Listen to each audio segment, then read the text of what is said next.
이미 여러분이 충분히 이해하셨으리라 생각하고, 이제는 어떻게 구약시대부터 제사장직을 레위지파와 사독계열에 물려주는 이러한 전통이 바뀌게 됐는지 제가 말씀을 드리겠습니다.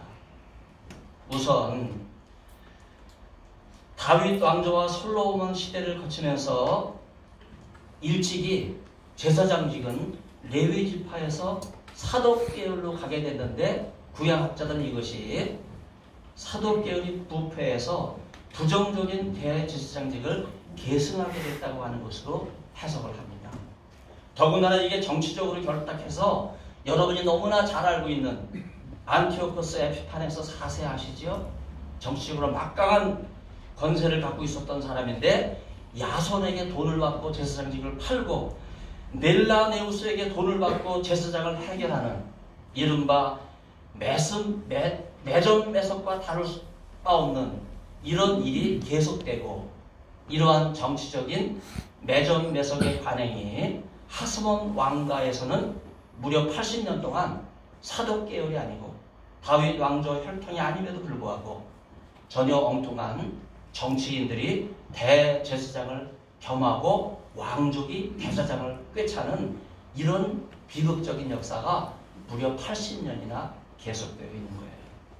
이러한 역사를 되돌아보면요, 구약성경의 제사장직은 그 아들에게 계승을 함으로써 성공한 제사장이 있는가 하면 실패한 제사장이 둘 다 존재한다고 하는 것을 볼 수 있습니다.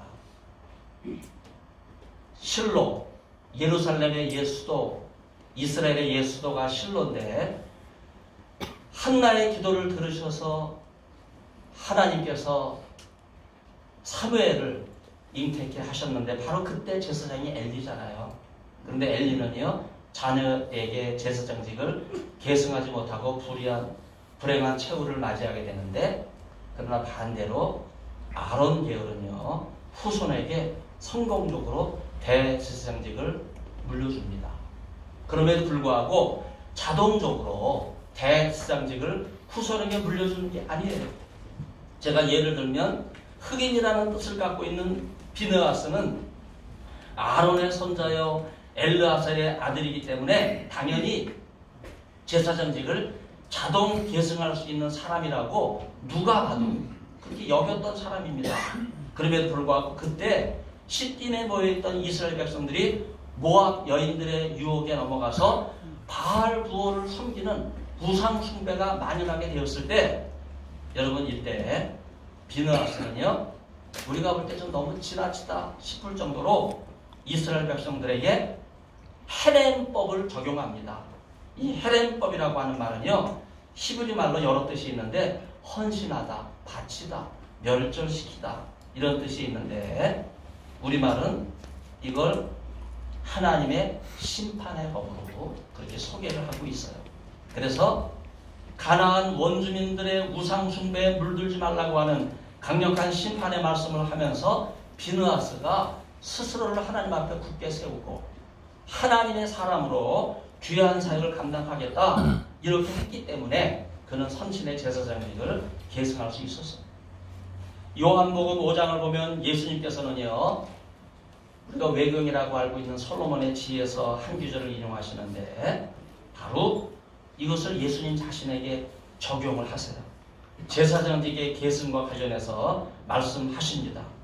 우리는 이것을 하나님과의 관계의 유비, 예수님께서는 하나님의 아들로 오신 분이기 때문에 이것을 아버지와 그 아들이 하나님의 거룩하신 뜻을 이어가는 이 계승이라고 하는 차원에서 우리는 이어갈 수 있기 때문에, 바로 제사장 가문에서 제사장이 나오듯이 신약시대에 목회자 가문에서 목회자가 나온다고 하는, 여러분 이러한 사실과 우리는 관계 유비에서 생각을 해볼 수 있어요. 특별히 계승이라는 단어는 신약성경에서 계열, 단차라고 하는 탁시스라고 하는 단어와 연결이 되는데, 이것은 규례를 따라 정해진 계승이라고 하는 뜻으로 사용되고, 히브리서에서는요, 구약의 제사직이 계속해서 이어져 내려가는 것을 말씀하고 있습니다.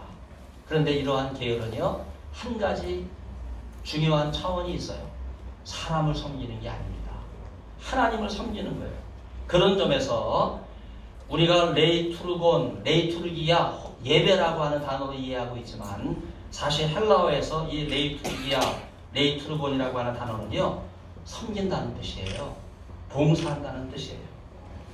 하나님 앞에 부름받은 제사장으로서 엄숙하게 하나님께 봉사한다고 하는 이런 의미를 갖고 있습니다.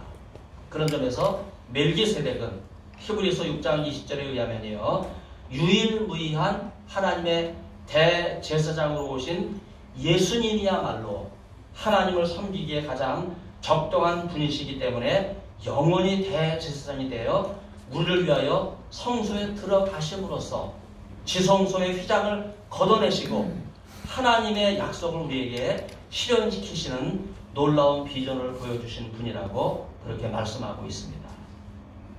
구약의 율법에 따르면 그리스도는 아론 계열이 아니기 때문에 원칙적으로는 이러한 제사장직을 승계받을 수가 없어요. 그럼에도 불구하고 하나님께서 멜기세덱의 계열을 따라 영원한 언약을 직접 받아서 감당하시도록 불러주셨기 때문에 예수 그리스도는요, 사실 엄밀하게 말하면 멜기세덱의 계열을 계승하신 분이라기보다는요, 멜기세덱보다 뛰어나신 분이시다. 바로 히브리서가 우리에게 강조하는 것이 이거예요. 모세보다 뛰어나시니, 천사보다 뛰어나시니, 멜기세덱보다 뛰어나시니, 바로 이것이 메시아로 오신 예수님의 목회적 계승에 대해서 말씀하고 있습니다.